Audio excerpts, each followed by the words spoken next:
Udah ngekarin? Enggak aku lagi ngapalin nih materi majas buat besok ulangan. Kita boleh gabung nggak? Oh boleh, boleh. Ayo, kita belajar di atas. Ayo. Yo.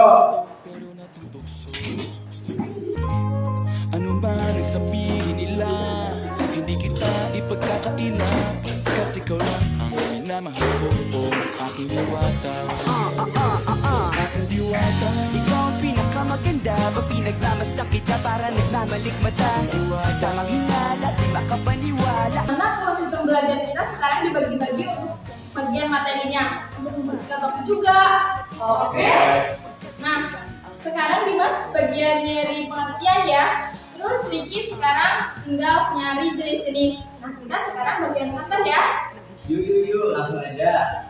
Usapin makilala, subalit may kaba, kaya nahihiya lang sinayang anak katakdang tadhana. Karapat dapat nga ba na maganda rapa sa isang prinsesa na may delikadeza? Kesa sa ganon, baka sakaling game ka maging reyna. Date tayo, oo ikaw at ako, liparin natin ang iba't ibang parte ng mundo. Tugma pa rin kahit sabihin hindi tayo bagay, kasi tao tayo sumaragsa at malumanay kung sa bagay. Karangalan ko Udah belum nyari materinya?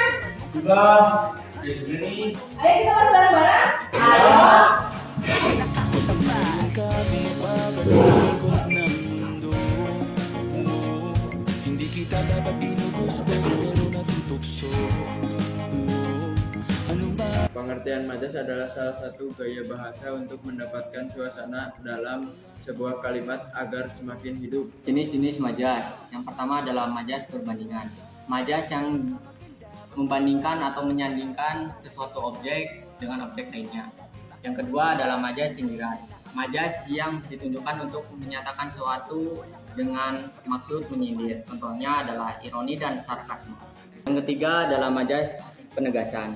Majas yang digunakan untuk menyatakan suatu hal secara tegas. Contohnya leonasme dan simbolik.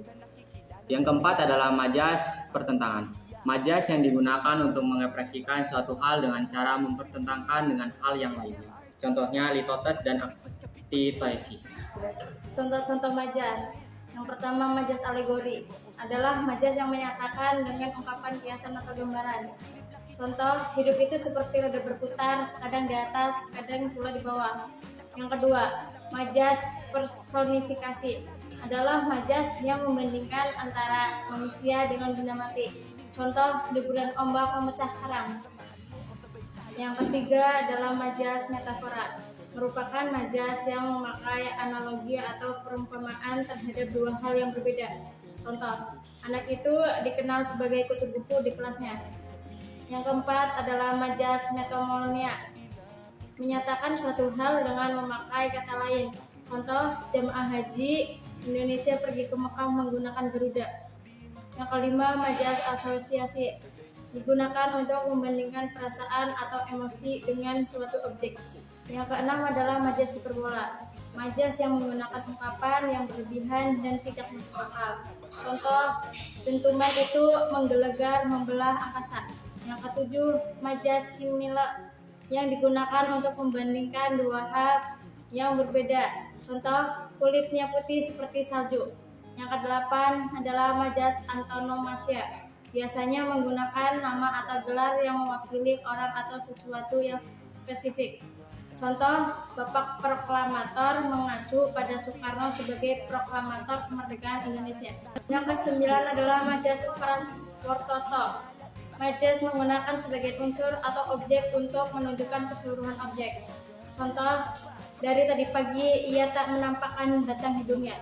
Yang ke-10 adalah majas totem proparte, majas yang mengungkapkan keseluruhan objek padahal sebagian objek. Contoh, Indonesia mengalahkan Malaysia dalam pertandingan sepak bola tadi malam. Yang ke-11 adalah majas eufemisme, majas menggunakan ungkapan lebih halus terhadap ungkapan dirasa kasar atau merugikan. Nah, yang ke-12 adalah majas ironi. Majas sindiran ini digunakan dengan cara menyembunyikan fakta dan mengatakan hal yang sebaliknya. Contohnya, suara sangat bagus sekali, seperti kaset kusut. Yang ke-13 adalah majas sarkasme. Ini bisa dikatakan sebagai majas sindiran yang kasar. Contoh, putih benar wajah kamu, seperti bisa aku sendoki wajahnya. Yang ke-14 adalah majas sinisme. Ini lebih bersifat mencemooh atas ide atau pemikiran. Contohnya, kamu sudah pintar kan? Kenapa masih bertanya kepada aku? Nah, yang ke-15 adalah majas satire. Adalah gaya bahasa yang mengandung penolakan kritik atau sindiran terhadap suatu gagasan, ideologi, atau kebiasaan. Contohnya adalah, ya Tuhan, soal semudah ini saja kamu tidak bisa menyelesaikannya. Nah, yang ke-16 adalah majas innuendo. Digunakan untuk menyindir seseorang dengan cara mengecilkan fakta yang ada. Contoh, tak perlu takut, disuntik rasanya hanya seperti digigit semut kecil. Yang ke-17 adalah majas pleonasme. Adalah majas yang menambahkan keterangan pada kalimat yang sudah jelas. Contoh, ia sudah turun ke bawah. Nah, yang ke-18 adalah majas repetisi. Ini merupakan majas pengulangan fakta, frasa, atau klausa untuk mempertegas maksudnya. Contohnya adalah, awas, tunggu kedatanganku besok.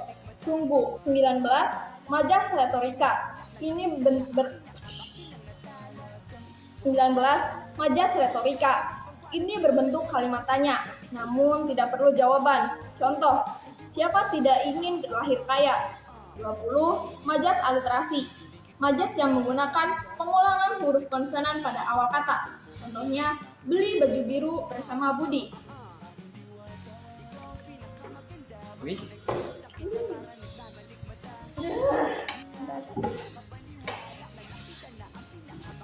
21 adalah majas metonomia. Adalah majas yang menggunakan kata atau frasa untuk mewakili suatu objek. Contoh, Yonas dikenal sebagai kutu buku di sekolahnya. 22 adalah majas simbolik. Adalah majas yang menggunakan simbol atau lambang untuk mengekspresikan perasaan.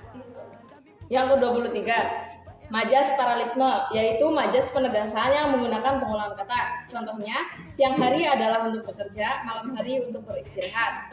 Yang ke-24, majas tautologi, gaya bahasa berupa pengulang gagasan, pernyataan, atau kata-kata secara berlebihan. Contoh, saya percaya, yakin, dan mengimani kalau Tuhan selalu bersama kita. Yang ke-25, majas kiasmus, merupakan gaya bahasa yang berisi pengulangan sekaligus kebalikan dari susulan antar kata dalam satu kalimat. Contohnya, sering ditemukan dalam keseharian kata. Orang pandai merasa dirinya bodoh, namun bodoh merasa dirinya pandai. Yang ke-26, majas litotes, merupakan majas yang menggunakan ungkapan penurunan kualitas untuk merendahkan diri. Contohnya, silahkan datang ke buku yang kumuh. Yang ke-27, majas antitesis, adalah majas yang menggunakan dua kata berlawanan untuk mengungkapkan suatu pertentangan. Contohnya, dia adalah cahaya dalam kegelapan, juga bayangan dalam cahaya. Yang ke-28, majas paradoks, yaitu majas yang mengandung pertentangan antara kenyataan dengan fakta yang ada. Contohnya, daerah ini tandus, tetapi penduduknya makmur. Yang ke-29, majas anakronisme, yaitu majas yang mengandung ketidaksesuaian antara suatu peristiwa dengan waktu seharusnya. Contoh, di zaman sekarang bayi baru lahir sudah bisa mencari uang. Yang ke-30, majas sinekdoche, yaitu gaya bahasa yang menyebutkan sebagai untuk seluruh bagian atau sebaliknya. Contoh, semua mata tertuju padaku, membuatku gugup selama pertunjukan. Yang ke-31, majas oksimoron, yaitu gaya bahasa yang mengandung kata-kata berlawanan dalam satu kalimat. Contoh, kini di hatiku bercampur baur antara perasaan cinta dan benci. Yang ke-32, majas kontradiksi interminus, yaitu gaya bahasa yang mengandung sangkalan dari pernyataan yang sudah dijelaskan sebelumnya. Oke teman-teman, terima kasih sudah menonton videonya.